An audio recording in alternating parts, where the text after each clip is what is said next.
Buckle up for another episode of Ghost Facers, a supernatural rewatch podcast. My name is Richard, and sitting shotgun as always is my brother in podcasting, Reed. Just finishing my manuscript. Oh. Well, I'm writing about that cool party that we had the other night where everything was fine. Oh, yeah, nothing bad happened at that party. Yeah, you know, we just killed and drained that goat. Yeah. We ate of its flesh. It's normal February. We lit a bunch of candles. As we always do. We chanted in that language I made up. My favorite part. Cool. Yeah, I mean, I assume nothing will happen to me until it's dark out. It's the middle of the day right now. So, just keep going with this manuscript and we'll see where it goes. All right, I'll get into it.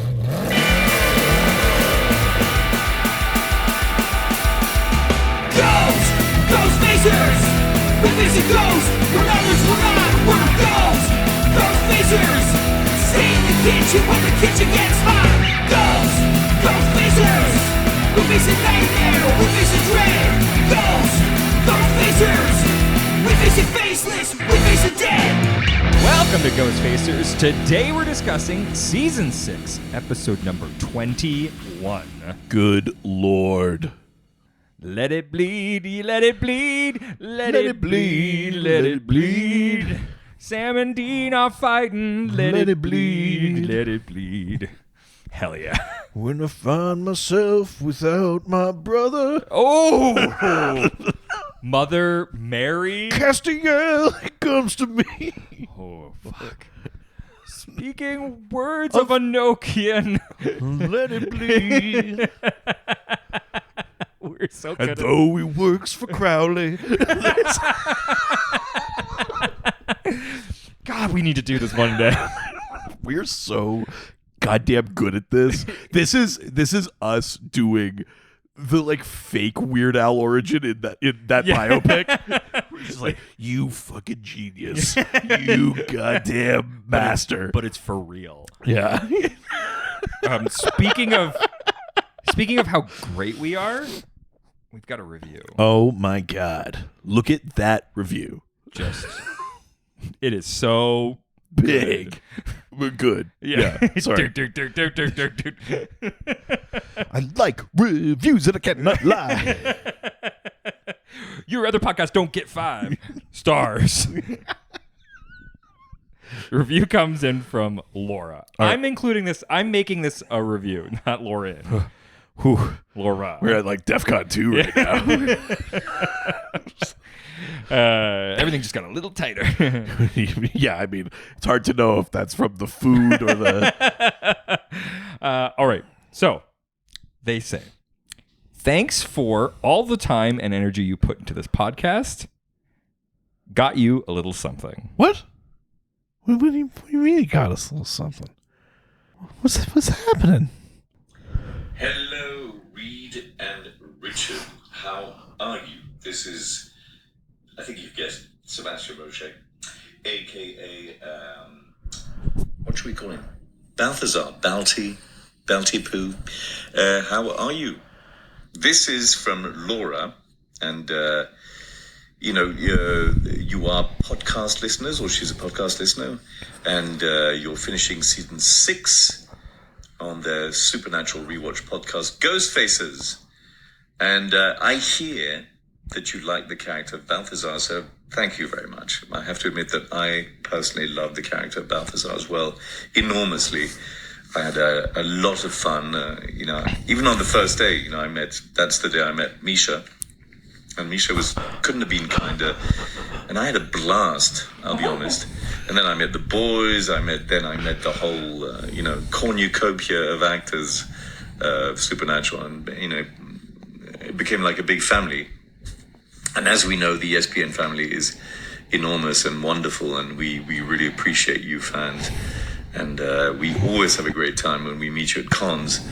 And, So thank you for being such loyal and great fans. And Laura wanted to say that you always make her laugh and get her through the day, and that you have great chemistry and comedic timing, just like me. So thank you once again for being such great fans. I hope we get to meet one of these days, and sending you both lots of love. Take care. Bye.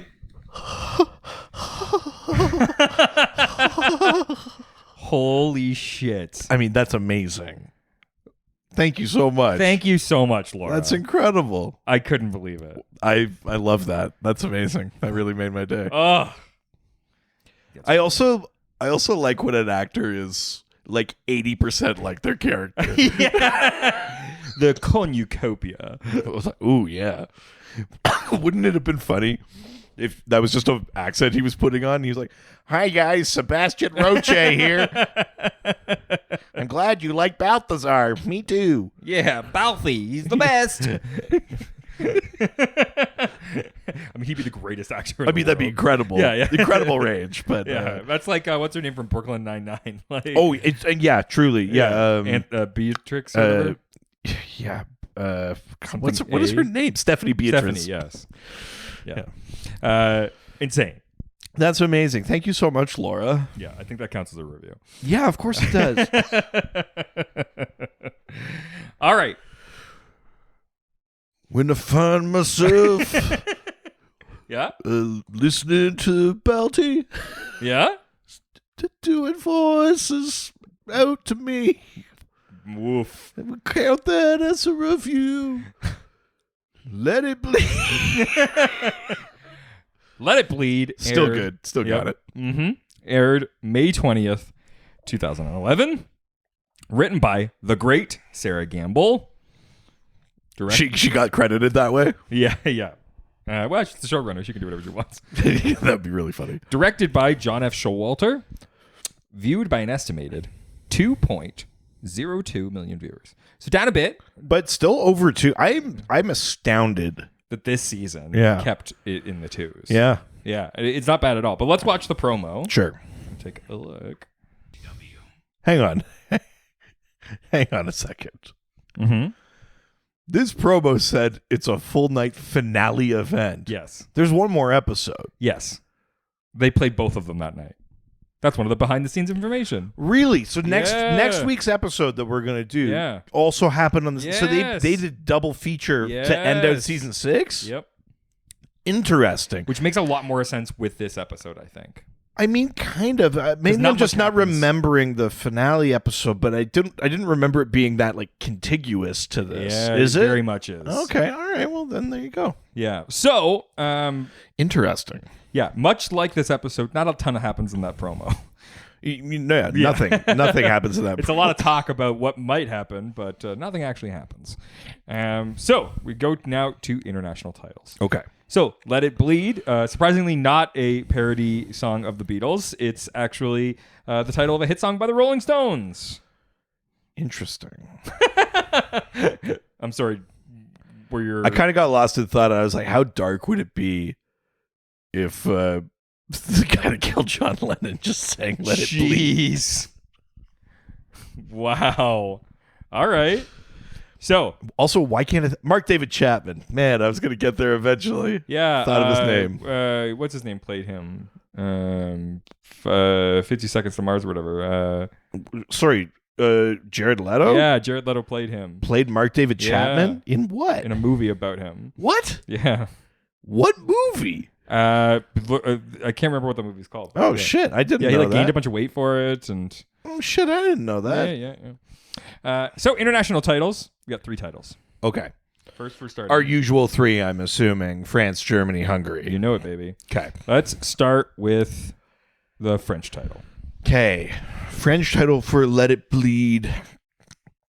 I'm gonna say it's like "Don't Open the Door" or like or something like that, like about the Lovecraft side of this episode. No, but imagine what word do you think France would love to talk about that this episode talks a lot about?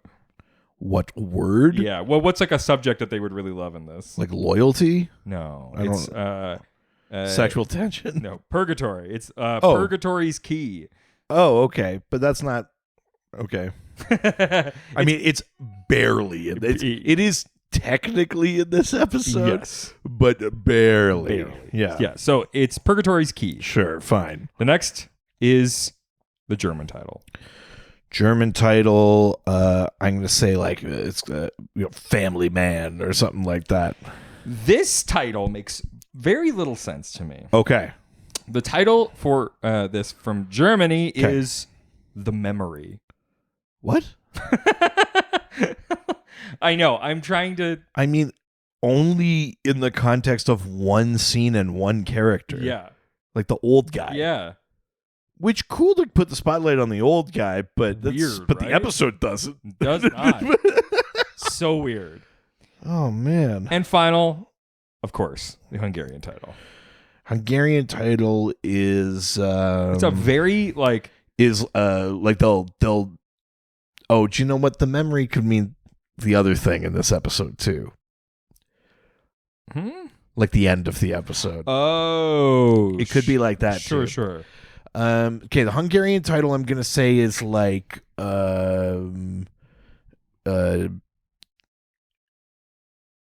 I have no idea, actually. Okay, is it demon related or No. is it Lovecraft related? Neither. Is it like family like No. then what's left? Angel? Yes. Okay, is it called like Fallen Angel or something more, yeah, but less poetic. like that? Oh shit, Angel. No, less. It's not Angel Wipeout. more poetic. Okay, sorry, I'm swinging too far. I got no idea. All right, the Hungarian title is Two-Faced Angel. Oh, Yeah. interesting. Yeah. Yeah, he's always flipping that coin. That's right. Fuck, you got to it first. Yeah. Yeah, I Two-Faced mean, Angel. Misha plays Two-Face He now. does. Whoa. Weird. I haven't watched a single episode of that show. Me either. Is it on? I think so. I think they just finished the first season. Really? Couldn't pay me. not heard a single- I couldn't be less interested. I feel bad because I love Misha, I but haven't heard a single person talk about it. yeah, to be honest, and this is like a big confession time, I haven't watched any of the Winchesters yet. Neither have I. I think partly we were talking about maybe we would do something with it, and so that's part of the reason why I've held off. Yeah, and also I don't know, man. I know, it doesn't feel like Supernatural, at least from the outset. Yeah. Okay, featured music. Don't Yeah, if any of you are watching it, let us know. Yeah, like, get on there. and Don't tell- hate us. No. And tell us if it's worth watching. I'd love Or to have know. a celebrity tell us. Yeah, more importantly. Yeah. Yeah, don't tell us. Get a celebrity to do it. yeah. All right, featured music from this episode. We got one song, which is The Loudest Alarm by Scars on 45. Cool. Which is the song that Ben's listening to when the demons break into the house. Sure. Yeah, TV Ben has such a sweet face, and the idea that they're making him listen to anything even I know. remotely angsty. It's like his bed's perfectly made. It's like, all right. It's like, Yeah. I think he'll be fine. Yeah, because you know Ben, he's like fucking. It's supposed to. girls I know and- it's supposed to be like the Dean influence, Yeah. sort of, but like I It's not. don't buy it. I don't buy it for either. a second. I didn't buy it in the first episode either. Yeah. All right, TV Guide describes this episode as a demon kidnaps Ben and Lisa in order to get Dean, but Dean and Sam team up with an unlikely ally to rescue them. That's right. An unlikely ally that we've already heard from today. But before we start talking about this episode, why don't we open up Dad's journal and learn about some of the real world lore? Yeah, let's see what the lore says about Cthulhu. Whoa, really? Yeah, because we don't really get a good opportunity No. to talk about that later. This is Yeah. kind of the best one. I've already mentioned it a bunch, but Lovecraft is featured in this episode. Yeah. In this episode, they make a link between Lovecraftian deities and whatever is in purgatory. That's right.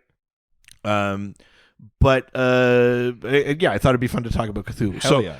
in Lovecraftian sort of mythology, the stuff that he was writing, and for those who don't know, H.P. Lovecraft, incredibly prevalent and important 20th century horror writer from the early 20th century. Yeah. Um, Are you a reader of like? I've- It feels like you could. I've read Call of Cthulhu and the one that Bobby talks about. This what's this like the something of madness, but that was a long time ago. That was like in high school. I read those.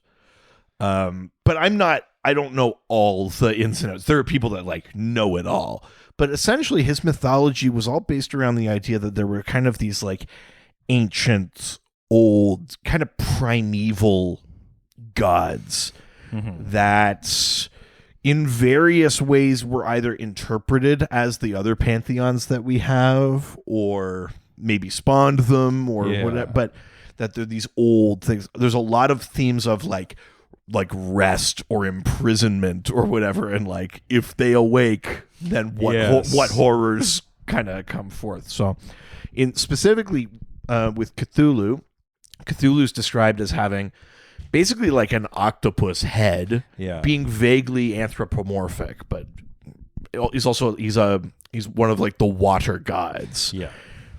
The Lovecraft thing is like there's air gods and earth gods and water gods. But Cthulhu's a water the one that's really stayed. Yeah, and it's certainly maybe one of the more evocative images in that story, in the Call of Cthulhu. You're following this investigator who's like reading up on Cthulhu and like learning about these cults and stuff.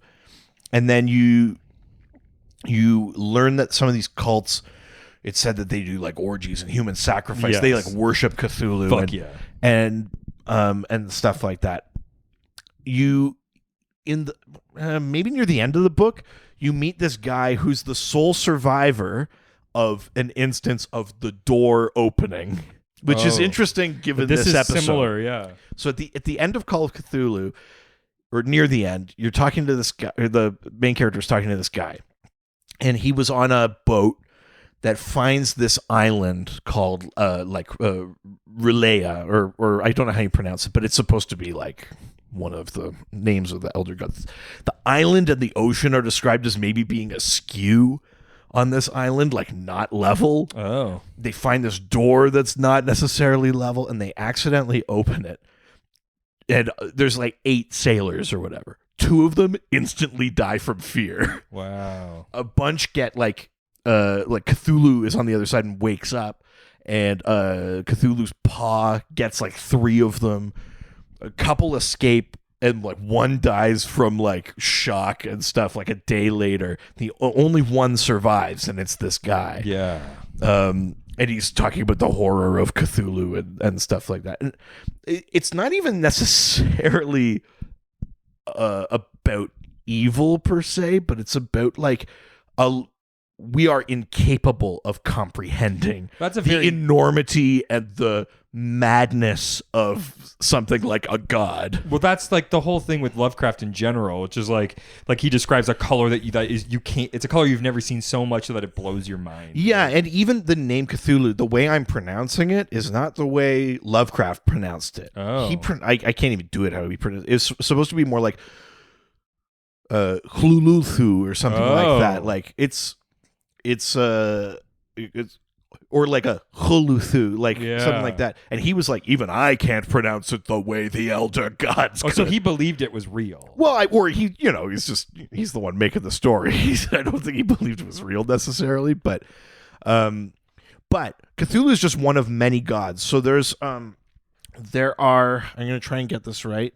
Cthulhu is one of the great old ones, and there's quite a number of them, including Cthulhu, Gatanotoa, Yig. There's the great ones, and they are Loban, Nathorthath, Ukranos. And you can see in some of these things, like Ukranos is probably meant to be like Uranos, like Uranus. Oh. Like there's some stuff like that in there. There's Azazoth, the blind idiot god who holds court at the center of infinity. Whoa! I know, it's just like this is the thing I love. Very stuff that you love. A thing I love about Lovecraft. If you're a fan of comic books, not us. A comic that riffs heavily on Lovecraft but kind of has its own names for things is Hellboy. Totally. And if you watch that first Hellboy movie, the kind of big monster in it is the Ogdra Jahad. Yeah. And they're meant to be these like tentacle elder gods from another dimension. And that was always like, even in Lovecraft's thing, it wasn't just that Cthulhu was like under the sea. It's like another dimension, another layer of reality. That door, when opened, is exposing you to like things you shouldn't see. Yeah. And that's in Hellboy. The Agdra Jihad are like the old ones that like awake, that like Rasputin is trying to summon or whatever. And so they have their own names, but they're like roughly meant to line up with the great ones of Lovecraftian mythology. Yeah. But yeah, So rad. Lovecraft, baby. I mean, that's like a real bastardized run through Lovecraft, Yes. but like he's kind of like the architect of cosmic horror Yeah. in the way that we credit Mary Shelley with, science fiction and horror and stuff like that. Lovecraft kind of drew from some things that already existed, like H.G. Wells' War of the Worlds and some stuff that came like way earlier.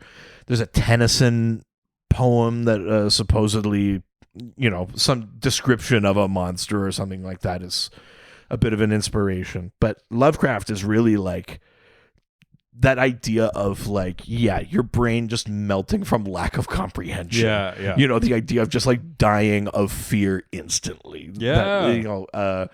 That's early 20th century. Like we're talking like the 1920s, late 1920s. I think Call of Cthulhu comes out in like 28 or something like that. Yeah. So, yeah. That's awesome. I mean, people were like losing their fucking minds when they saw a train come at the movie screens. Like it's not that hard to believe. Yeah. Imagine if the Agdra Jihad. Yeah, like it's you leap it that far up, and it's like, I bet people would be crazy. Like, yeah, I just love the idea of it too. That like all of our pantheons in that are like we've made them things we can stomach. Yeah.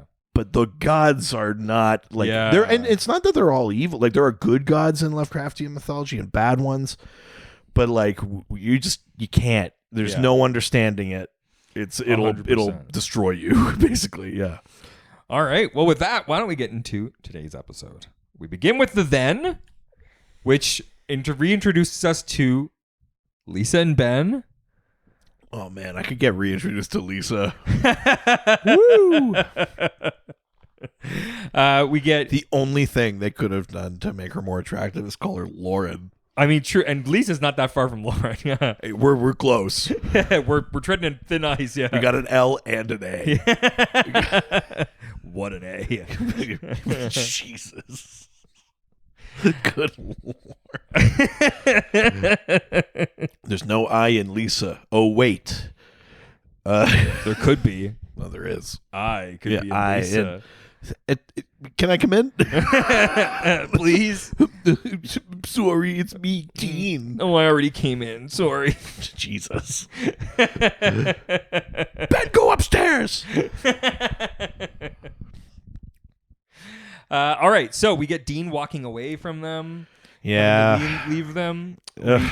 We get dragons and Dr. Viziak. Yeah, cool. Dragons. For some I mean, I reason. love Dr. Viziak, but dragons. They sure were a cool concept. They were there. They sure were. Pepperidge Farm remembers. We get Castiel and Crowley working together. Yep. We get Old Balthy. Yeah, love them. We get Crowley wanting the Winchesters out of the picture. That's right. And Dean confronting Castiel. I'm just remembering now.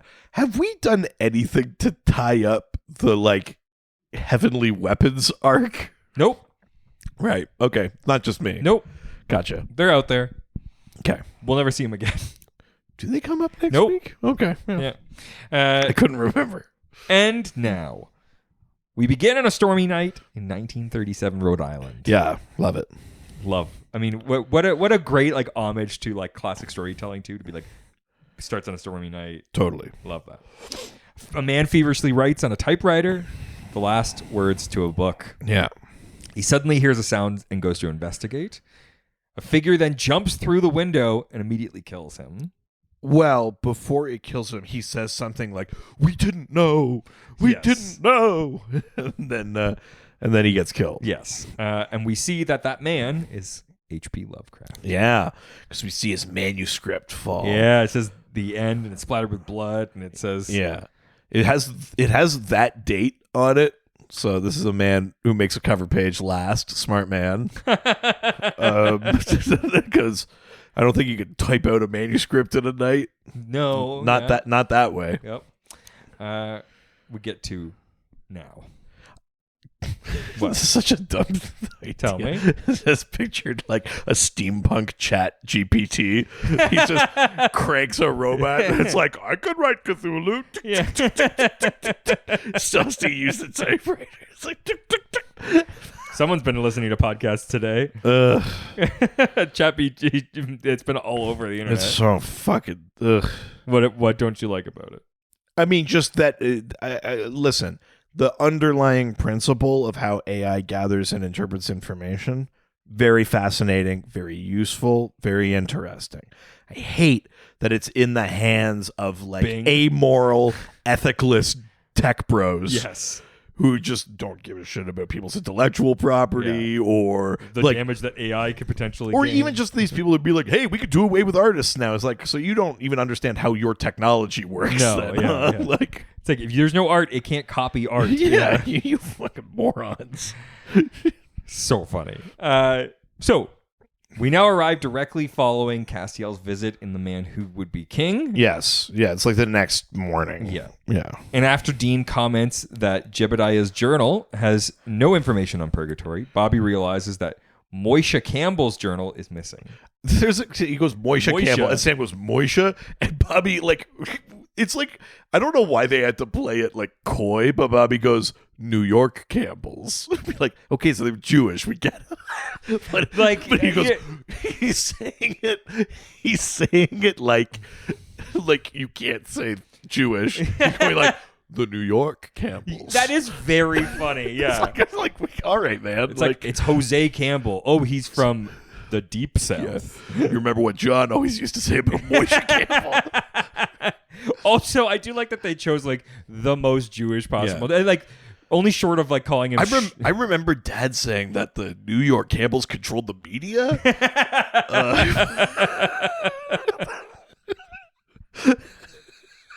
How dare you talk about Shlomo Campbell that way?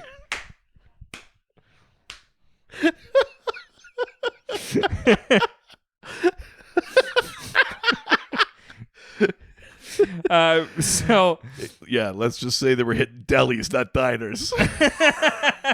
Anyway, Moisha Campbell. there's the spinoff we want. I'm just trying to think of all the different ways Bobby could say Jewish without saying the word. Oh, the bagel hunters? Jesus. I don't know, man. What? It's fine. That feels like a slur. Yes. Yeah. Yes. Uh-oh. But he says it in the context of Dean in this scene has already said, like, why would Cass even show up? Like, blah, blah, blah, blah, blah. Mm-hmm. And then Bobby's like, well, I think it's more about the journal we don't have. And he goes, it looks like Cass actually stole something from us. And it was Moisha's journal. And he goes, but I photocopied it. And they go, and he why goes, did you photocopy hey, thanks, Bobby, for being a paranoid maniac. Well, no, they go, why did you photocopy it? And he's like, have you met me? Like, I'm paranoid, schizophrenic. Like, it's like a good Bobby moment because he's very like pleased with himself. He's like, not so fucking paranoid now, am I? Yeah. It's like, this is the one incident that reinforces my entire worldview.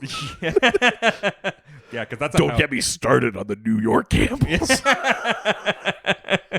They can hear our thoughts. Jesus Christ. They're gonna get us with their lasers and stuff. Yeah, they wouldn't hunt on Saturdays.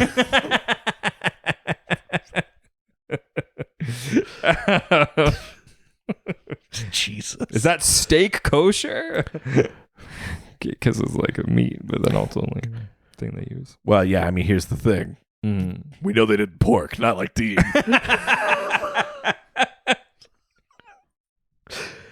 Are we going to hell? I mean, yeah. Yeah.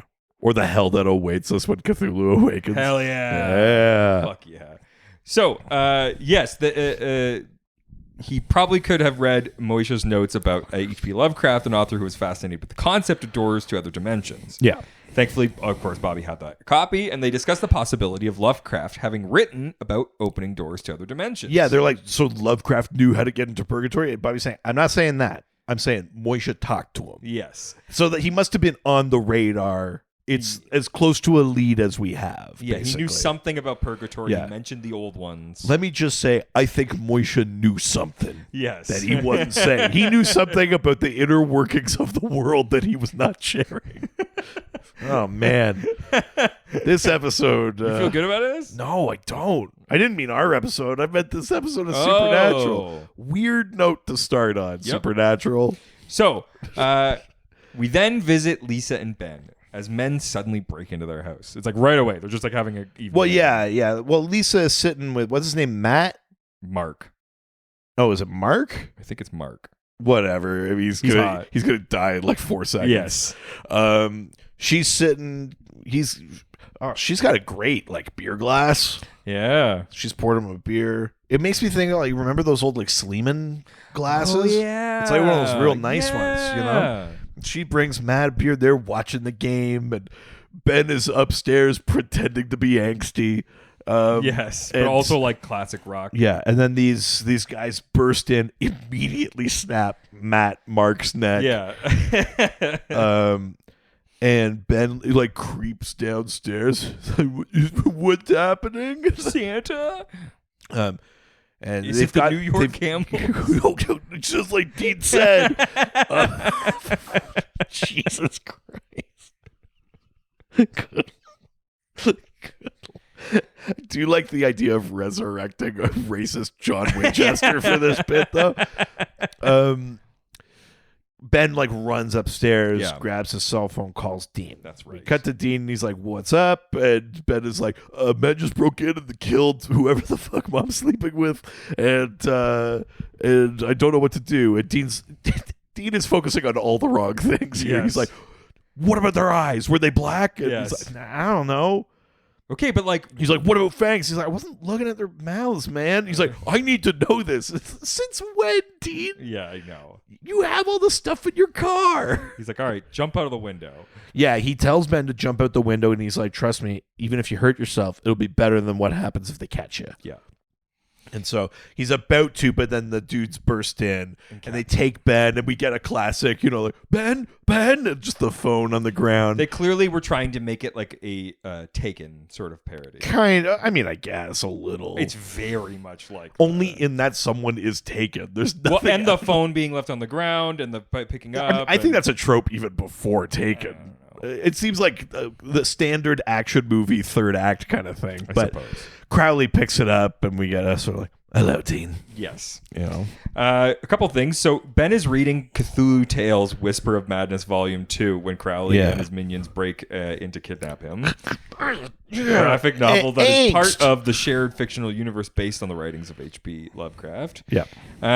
Also, after Crowley snatches Lisa and Ben, he tells Dean, "Don't worry, I won't hurt them, provided that you and the Jolly Green Giant stand down." Well, he actually just calls him Jolly Green, Yes. which is even better, I think. Yeah, which he's referring to the Jolly Green Giant, which is the mascot of the Green Giant Vegetable Company, whose 55-foot tall statue stands in Blue Earth, Minnesota, the site of 2 previous Supernatural episodes, Salvation and Problems. Ho, ho, ho. Green Giant. So good. Yeah. But Dean, but he basically says, if you and Sam don't back down, I'm going to kill Lisa and Ben. Stop trying to stop us from opening the door to purgatory. Yeah. Dean refuses to back down. This is part of, like, last episode, Cass was like, "Don't you dare touch Sam and Dean." And Crowley's like, "All right." Yeah, because I'm good for my word. Yeah.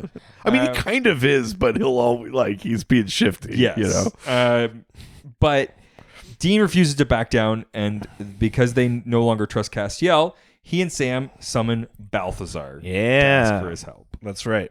They tell Balthazar that Castiel is working with Crowley, and that Crowley has taken 2 people that are important to them. Balthazar acts blasé about it. Yeah, I can't remember at what point they kind of kept, like, at first they say something and Balthazar's like, "Yeah, I know," and then they say something else and he's like, "I know that too." Yes, but it's essentially that. I think the reveal that Cass was working with Crowley. Yeah, that's what I think I think he maybe already knew the purgatory thing, but the working with Crowley thing, he kind of is like, "Yeah, I knew that." Yes, he clearly was surprised by it. Yeah. Though. He leaves before making any promises to help them with Lisa and Ben, though. Yeah. Meanwhile, Bobby goes and questions an avid H.P. Lovecraft fan named Judah about the last weeks of Lovecraft's life. I love Bobby as like undercover as like a writer, like a magazine writer. Yeah. Even though he still kind of just wears the same outfit that he is when he's an FBI It's a little different. but not much. Button configuration is different. Sure. And it's a lot about which buttons are done up. As Bobby leaves Judah's, you can see the video game Cthulhu Saves the World being played in the background. So he's there, and but this guy is like, "Are you working with the other guy?" Bobby's Yes. like, "What?" And he's like, The trench coat. He's like, wears a trench coat, talks like Rain Man. Yeah. But he finds out that Lovecraft held a dinner on March 10th, 1937. Yeah. At which he and guests attempted to open up a door to another dimension. Yes.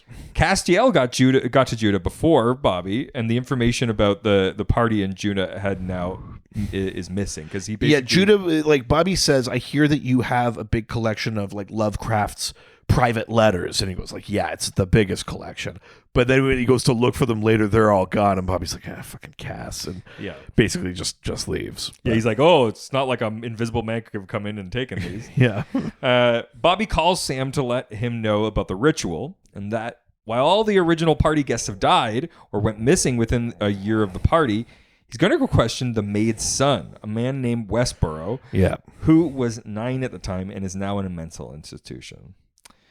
Without Balthazar's help, Dean and Sam capture and torture demons in hopes that one of them will tell them where Lisa and Ben are. Yeah, I mean, Dean is going through them. There's like 4 corpses off to the side, and yeah, Dean's definitely taking the lead. And when he refuses to let Sam aid in the interrogation, Sam then goes to Castiel for help. Well, because Dean is also like angry drinking, like he's Geppetto in that new Pinocchio movie. I'm not gonna get back on my son. Yeah. I'm a card for me a new boy. Yeah. So Dean is like angry drinking and torturing these demons. Yes. And then Sam, goes kind of behind his back. But Castiel doesn't answer. Calls but he does- Castiel. But he does hear what Sam says. Yeah, we kind of get a shot where it's like Cass is there the whole time, but he hasn't revealed himself. Yeah. Although he's wearing that trench coat. We can only hope. But Castiel then goes off to confront Crowley. Yes. He's upset that Crowley went behind his back to kidnap Lisa and Ben. Yeah. But Crowley refuses to tell him where he's holding. He's like, listen, I just found the loophole, man.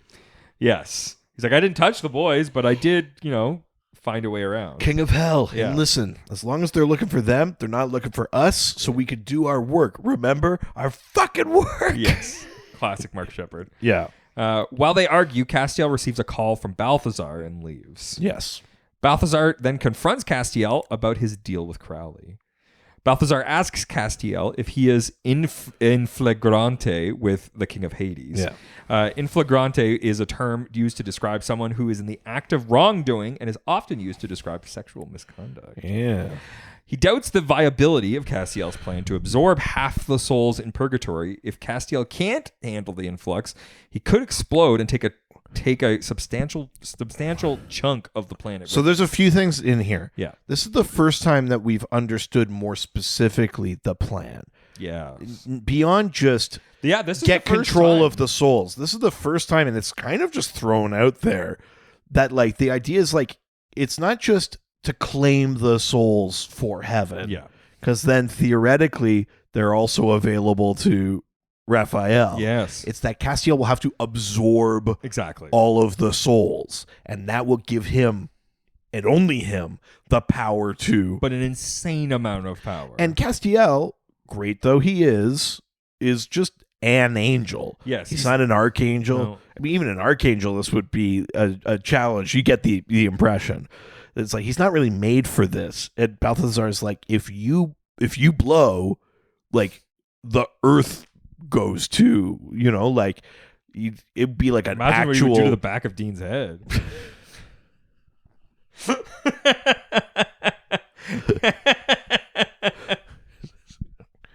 Dean, slow down. Dean, you're gonna have to slow down.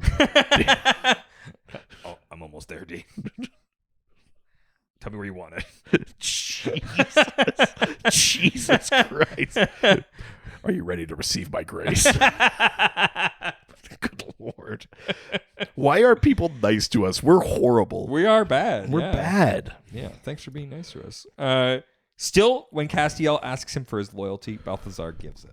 Well, Balthazar, he says, just answer me this. Can you tell me that there's no risk in this plan? Yeah. Cass kind of doesn't do anything, and Balthazar goes, all right. So, now Bobby interviews Westboro. He learns... Oh, this scene is so sad. Yeah. Ugh.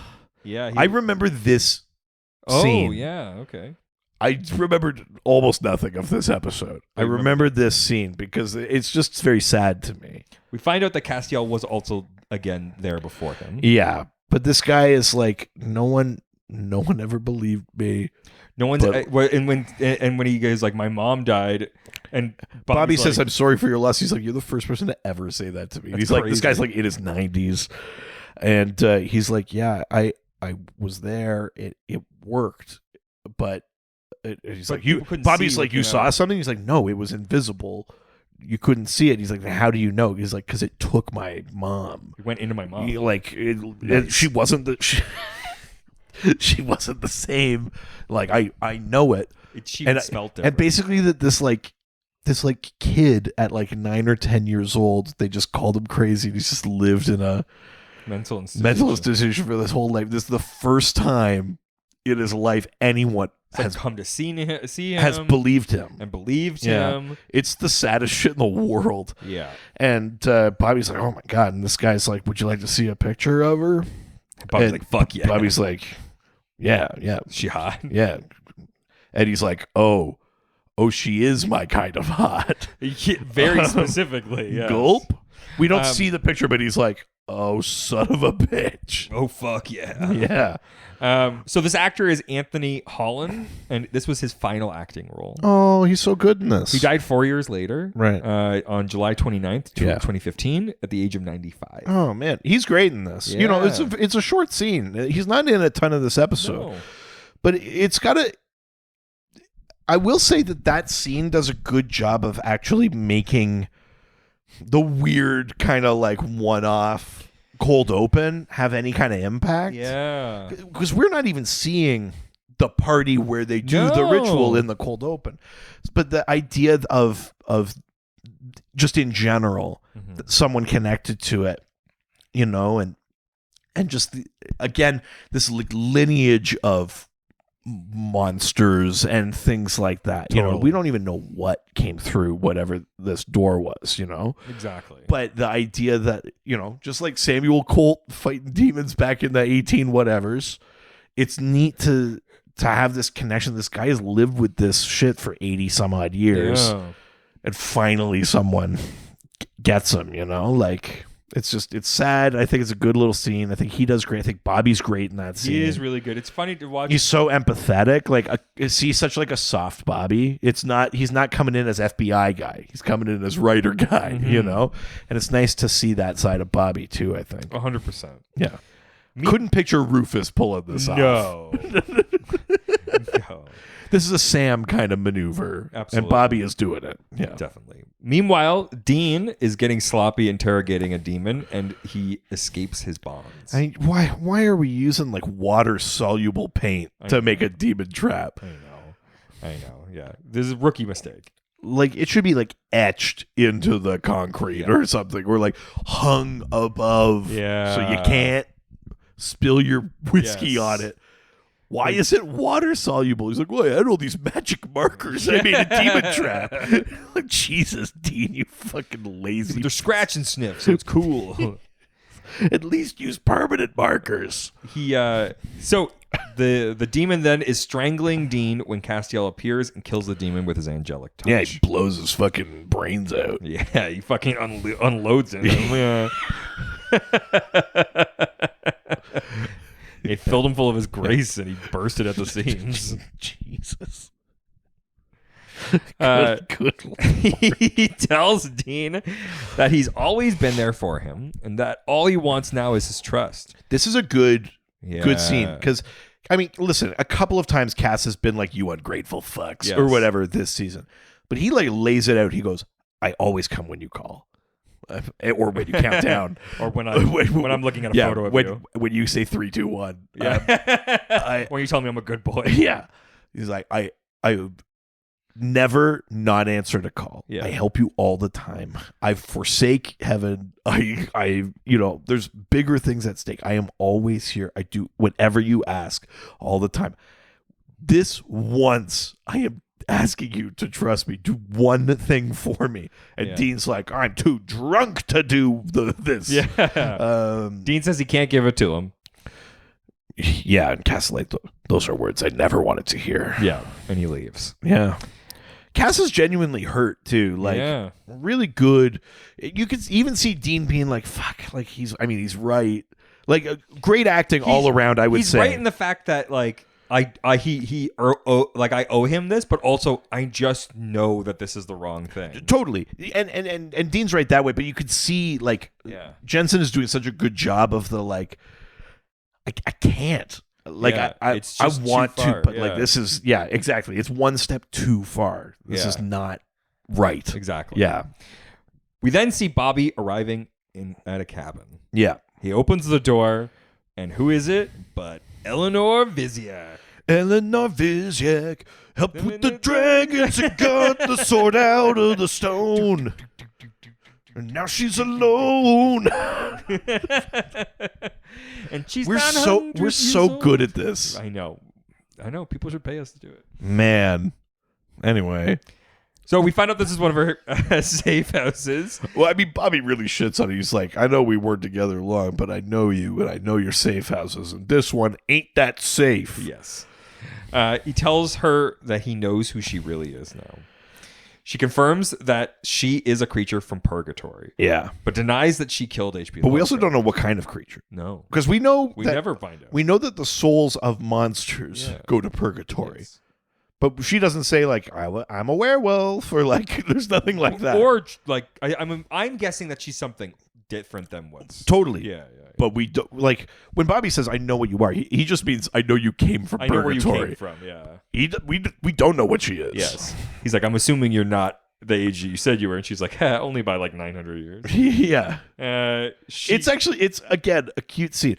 Solid acting in this episode all around. Yeah, because you would just assume Bobby would be like, you're a monster, I'm going to have to kill you. But he's like, again, I love you. We're getting full-on empathy Bobby in this episode. I'm liking it. Yeah. She tells him that he's lucky that she's what came through the portal. Yeah. Because she's happy to be on Earth and doesn't want it destroyed. Yeah. She doesn't want to turn into a wasteland that purgatory is. Yeah.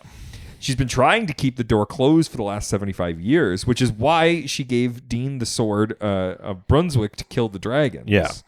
Bobby warns her that Castiel is looking for her and that he wants to reopen the door to purgatory. And if Bobby can find her, he'll find her. Exactly. Yeah. He asks for the information of how to open the door himself so that he can sort of like help figure out what he's going to do to try to do that. But she rejects his offer and the offer of protection as well. Yeah, she says it's too dangerous. Yeah. We then go back to Bobby's house. Balthazar appears and tells Sam and Dean that he's decided to be their double agent. Yeah, and he says, I asked Cass some questions. I didn't like the answers I got, so I'm going to help you, but I can't get Ben and Lisa for you because where they are is like angel proof to hell. Exactly. Nice. But they seem reluctant to trust Balthazar, understandably. But he takes them to where Lisa and Ben are being held and then leaves. Yeah, he gives them kind of like a good luck sort of thing, and flies off. Exactly. Sam is quickly jumped by demons and locked and put unconscious in a room. Yeah, it's a weak Sam moment. Yeah. That I know why they did it, but he doesn't. This whole episode's a weak Sam. But it also doesn't feel like well set up. You know, like fine, the guys get jumped sometimes. Like that shit happens in an episode, but I think I just really noticed it. It was just like, okay, well, we just need Sam not to be able to help for a bit. Like, this is a Dean episode, and Sam's really poorly written in this episode. Yeah, there is no Sam. Like, he's got nothing. Jack shit. Bobby is Sam in this episode, which is crazy. And I'm not really sure why, but only just because they need him to. They needed Bobby to. You could have flipped them. Sam could have been doing the other stuff, and Bobby could like go outside and be like, Cass. You know, like we have never seen Bobby really pray to Cass. Like, you could have basically flipped them. and Yeah. it might have been better. Yeah, it's weird. But I do like Bobby out there, and I I think- think you need Bobby with the professor. Dr. with Visiak. the, yeah, exactly. Dean is able to fight his way through a number of demons to get Lisa and Ben and free them. But as they move to leave, Lisa grabs Ruby's knife and holds Ben's Yeah, there's a hostage. demon in Lisa. Lucky guy. Not a dean in Lisa. Just a demon. She has been possessed by a demon, one that tortures Dean and Ben with what she says are Lisa's thoughts about them. I know, but it's also like, man, this demon, like, nobody taught this demon, like, the art of lying is, like, put a little truth in it. This demon is going, like, your mom hates your guts, you're the worst thing ever. Instead of just being, like, you know, she also, this demon in Lisa says, like, what, you're like a C, to Dean, C says lay. you're like a C- lay. When we know Yes. he fucked her like 8 years earlier. And she wouldn't stop talking about it. like, all of her friends were like, "Oh, the fuck," from 8 years ago. Yes. So this demon is just like not doing a good job. Yes. You're supposed to take kernels of truth and corrupt them or whatever. This demon's just being like, I don't know, elephants are green. He only says one thing that is effective, which is that he goes like, and Ben's your son. And Yeah. then he goes, nah. But Yeah, she and then doesn't know. just like you could have just left that out there, Yeah. and we'd keep going. Like, was that the truth? Yes. Dean tells Ben to ignore her hateful words and throws holy water on her. Yeah. And is able to get Ben away from her and disarms her. Yeah. But when she starts to, when he starts exercising Yeah. her, but then she's like, "Oh, let's see if you exercise me now," and she stabs straight razor, herself. Yeah. And she goes, "If you exercise me, it's just a dead meat suit." Exactly. But he still finishes the exorcism and she collapses, so Dean moves to help her. Yeah. He tries to call Sam, but he doesn't answer. So Dean picks her up and gives Ben the shotgun. But then also, like, they just get out. Yeah, Ben shoots one demon, but then they rescue Sam with no resistance. Like, it's not an obstacle. You know what I No. mean? He's like, Sam. So Sam's not there. And you go like, oh, what are they going to do? And it's like, oh, we just go get Sam. And it's like, oh, okay. Like, there's no resistance. They get out. They get to a car. I do like the they get to a moment. hospital. There's no... No, I know. Like, Sam being out of the way is only, like you were saying, only to get him out of the way. It's really lazy because it's not like, oh, now there's a problem. Yeah. Now Ben has to fight our way out. Like, he gets one shot of it. Like barely needed that. But there is a moment where Ben is like, I like how he's like, you can see it's like, oh no, this is gonna fuck him up for life. Totally. And Yeah. and he plays that really well. And Jensen in that moment where he's just like, when he smacks Ben in the face. Oh, yeah, and like, yeah. And he's like, do you want your mom to die? Like, Yeah. It's very much like, it can't be soft right now. There's good performances, but like structurally, this episode is Yeah. like, I need Sam, and you go like, I guess we'll just go get him. Yeah. they do. Yeah. It's fine. There is a really funny moment where they get him out, and then he goes. They all start walking together, and it's literally a flash cut to Sam then pulling up in her car, and I'm like, when did they? Yeah, weird editing, and I don't know like if there's a scene missing or Yeah, I don't know. But on their way out, they hear Sam on the door. They get him out, and then they speed to the hospital. yeah. At the hospital, Dean and Ben sit at Lisa's bedside. She's unconscious. Well, Ben. Oh no, you're right. Yeah, Sorry, yeah. yeah, they're both there right she's now. Yes, unconscious, yes. and when Dean tries to apologize for what had happened, Ben leaves. Yeah. Castiel then appears immediately afterwards. And without Dean having to ask, he heals Lisa. Yeah, he goes like, I wasn't here for you anyway. Dean tells him that it doesn't change anything. Well, no.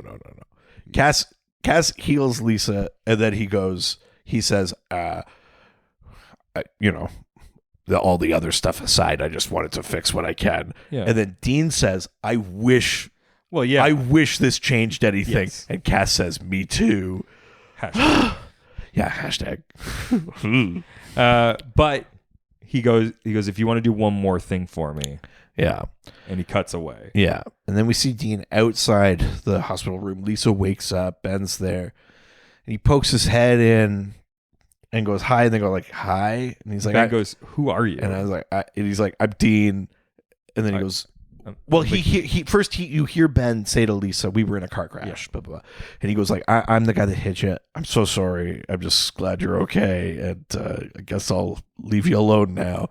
And he leaves, and they they're way too friendly to a guy that Yeah, got her they in also the didn't ask for his insurance or anything. Or yeah, they're like, I think we're gonna be all right. Yeah.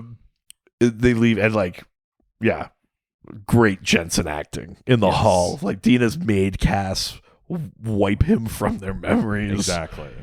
He goes out to the car and sits with Sam, and Sam's like, "This is pretty fucked up what you did, man. Like you can't just take people's memories from them." Yeah, me. And Dina's like, if you talk about Lisa or Ben again, I'll break your nose. And Sam tries to keep talking. He goes like, I'm fucking serious. I'll do it. And Dean's like teared up. And, Yeah. Jensen, you sweet baby. As Eleanor then leaves her cabin, Castiel appears and takes her. Yeah. And it's the end of the episode. Yeah. So, holy shit. Is this what you remembered it to be? I want to know your review. I almost didn't remember this at all. Because wasn't this the moment that you were like, is the saddest thing that ever happened in Supernatural? Yes. And have you changed your tone slightly on this? It's probably not the saddest thing that happens in Supernatural. But at the time, I was like, I remember. Supernatural will never get sadder. Because that's just me, and you were like, it's the most like epic season finale. And I'm like, all right. Yeah, that's true. We had a lot of arguments here's about the this. thing. I don't change my opinion of Swan Song. I do change my relative opinion of this. I don't know what I was thinking that this was better than Swan Song. It's not. But very like this episode is like good performance heavy. Yes. So many good. I kind of get where I was coming from, but I don't agree. Good performance heavy. Yeah. Bobby and the way he, especially in that scene with the old guy. Yeah. So good. I mean, Jensen doing incredible work. Misha doing great work. Yeah. You know, like all of these like Sam was there. Relationships. Yeah. Jared sure showed up. Yeah, Jared was on the call sheet. Yeah. Balthazar. I love that scene between him and Cass and like him kind of, sussing stuff out. Yeah. I like seeing a really genuine Balthazar being like, this is so fucked up. I'll help you guys. Yeah. Yeah. Even Balthazar, he's like, God damn it, you were right. I'm slightly good. Crowley is barely in this, but very good. Totally. Mark Sheppard does that kind of like that casual like he's menacing, but he could also be like, all right, well then talk to you later. Kisses. Yeah. Kind of like he could do like that. Yeah. He does that stuff so well. I mean, this episode is so performance heavy and some really great heart-wrenching moments. Some good, like, you hate to see these relationships twist and bend and break and things like that. Yeah. Structurally, this episode's like bonkers. Yeah. I mean, there are worse, but like the cold open is saved by the scene with the old guy. Yes. Otherwise, you're like, why did we film this? Yes. Of all things, why didn't you film the ritual? The party, yeah. A thing that we kind of get in a later season. Because you could have done that. You could have filmed the ritual and like seen like heels walk away and panned and seen the kid watching, and then you'd see like you wouldn't have seen too much, and then later in the episode you'd see the kid, and then later in the episode you'd see Dr. Physiak. You'd be like, there we go, that's all the pieces. Yeah, we do get that in a later season. Do we? Yes. That scene? Not that, but the exact thing. Like that exact moment happens, but not this moment. But like the Lovecraft party. Not the Lovecraft party. Oh, sorry. But like basically. I see. Just like a very similar. Yeah, sorry. Like understood. Same time frame, even like. Right. Yeah. But you know what I mean? Like even that as the choice of cold open is like this. Yeah, it's weird. It's cool because I know that they're like, now we can show Lovecraft. That's cool. But like then nothing. Like it's just it's not. It's structurally it's a mess. Sam is not in this episode, and that's a mess. And like the version of him, I think is not faithful to his character. I mean, what does he even do? other than get jumped. Yeah. But then again, he gets jumped and it's like it's not an obstacle because Dean's already dealt with it. Like Sam is not in this episode. Totally, yeah. Like Jared is there Yeah. on screen. Yeah. But there's no narrative presence for Sam at all. Not at all. I think this episode is fine. Yeah, the performances hold this whole thing up. It's only good on performances. Yes. Because we learn a little bit about the soul. The writing is even just like fine. I just feel like we're not even really learning that much. Yeah. We get a little bit, but not a ton. Certainly not enough to feel like we're really launching into the next episode. No. If you're playing these back to back, I don't feel like, man, 2 hours. You know what I mean? I'd be like, ugh, another hour. That's true. I think here's the thing. I wouldn't have known that the first watch through. No. So I wouldn't have been counting this when I said that this is No, a better you would thing. not have. No. So I'm curious to what watch happens the next week episode? and see if I'm like, oh yeah, that's actually pretty like Yeah. I'm curious to see if I still think it's like a really dope Yes. thing or whatever. But at any rate, I would give this. See, the performances are good, and I like to reward that, but I can't rank it as high as I think. I think I got to give it like 3.75. Okay. Lovecraft manuscripts. Sure. Like, this episode is fine to watch. It's not like it's not a drag. There's some action, Yeah. great performances, but something's just Nothing happens. it's kind of spinning its wheels, and I can't believe we're like one episode away from the end of the season. We just started like essentially a new arc, and we're still spinning our wheels. There's basically 3 arcs in this season and nothing happens. Yeah, Like, and we still don't know where the fucking heaven weapons are. yeah. Yeah. It's a mess. Yeah. It's a mess of a season for It sure. really is. Yeah. I think that you're right. I mean, like without these performances, because the writing isn't there for me. I think that without these performances, this is a poor episode. Yeah, I think that's I fair. think that it's shot fine. I'm not upset about any of that. I think that it feels Other than that weird, I guess it's more about the editing, but like Sam being with them and then being outside of the suddenly car. in the car, yeah. which caught my attention. I think that it feels like it's all like it feels like the like other side of shots that we've had the last 6 seasons too. Like it feels like the same locations, but they just turn the camera in a different place. Yeah, that's like, nothing true. feels like an exciting new location, and it even feel like I'll even say like some of the setups, like they just feel more like transparent. Like when you're in the warehouse, in the room where Lisa and Ben are, there's a rickety wooden staircase up to a door. Yes. And the door keeps opening as demons go out and you hear Dean killing them. Yes. And you go like, well, why would there be a rickety wooden staircase and a door? I bet someone's going to get thrown through a rickety wooden door through the rickety wooden staircase. Yes. And sure enough. Yeah. It just, for me, it felt like a lazy episode in a lot of ways. Very. So I'm going to give this 3.5 Calls of Cthulhu. Yeah. Love that. All right. Well, before we go, we've got a note from a fellow hunter. Ooh. With the subject regarding season 6, episode 21, Let It Bleed. Wow. Okay. So like a note Relevant episode. in preparation for this episode. That's right.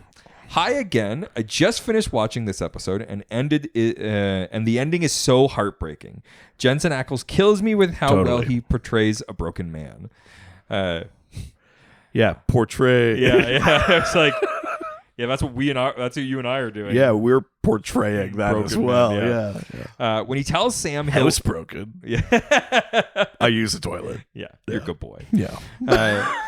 When he tells Sam he'll break his nose if he brings up Lisa and Ben, the look on Dean's face makes my heart hurt. Yeah. It made Sam seem uncharacteristically unempathetic to tell Dean that wiping their memories was the worst thing he has done. It was such a brutal thing to say to someone who has just lost the 2 people he loved more than himself. I know where you're coming from, but I also think Sam is right. You know, like Dean, who is like this whole episode, he's being like, no, the right thing. Like Cass is like, can't you trust me? And he's like, no, it's not right. And he goes, but you know what is right? taking people's agency away. Yeah. Like, it's tough. It's tough. And I like that this episode does that. I think it's a little clunky because I don't know if Sam would immediately do that. But I get that it's a source. I think place. Sam's right now, for Sam. and I also think you can read it too as Sam being like, "Why would you do this to them or to you? Like they don't want to, let alone to me. They don't. But it's like they don't want to forget you either. You know what I mean? Yeah. Like I think he's trying to say it's like you could get cast to undo this. Yeah. You know. But yes, I mean, you're right though. Certainly the way it's shot and the way it's delivered. Dean is like in the middle of like a breakdown. Yeah. And Sam's like, that was kind of a dumb thing to do. Yes. Yeah.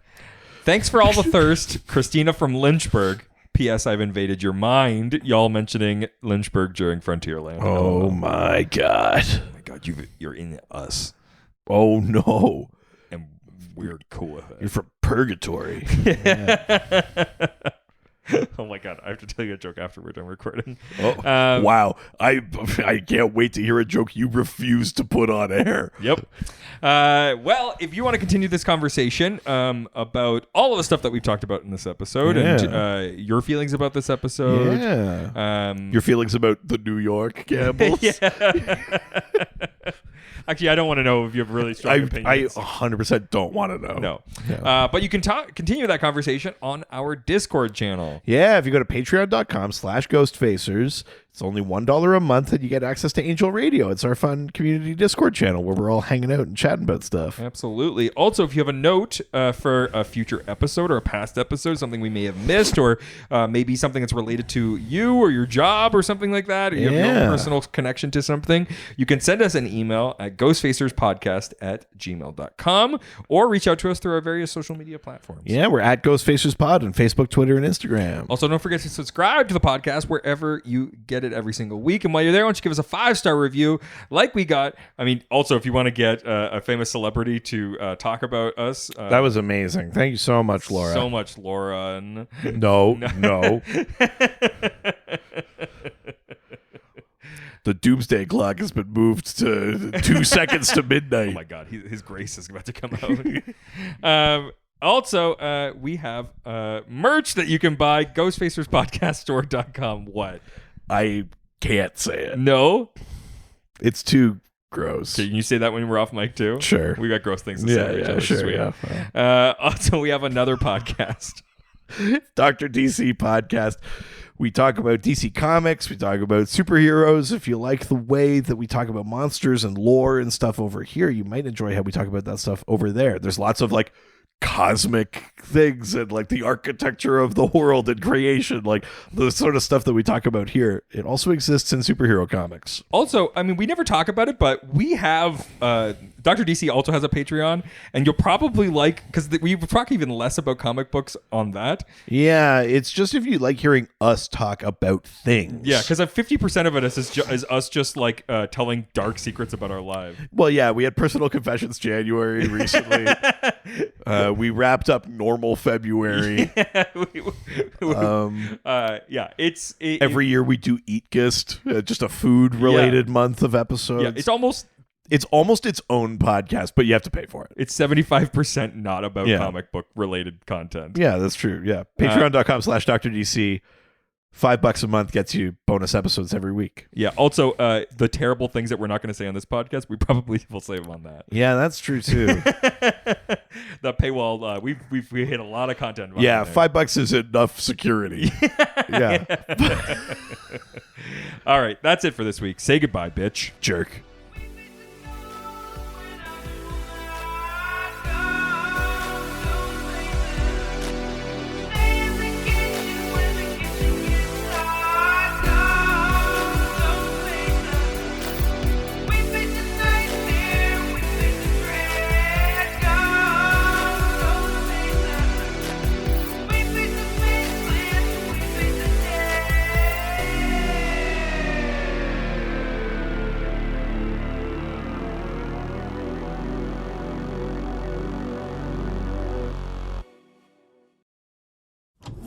This was a Brain Freeze podcast.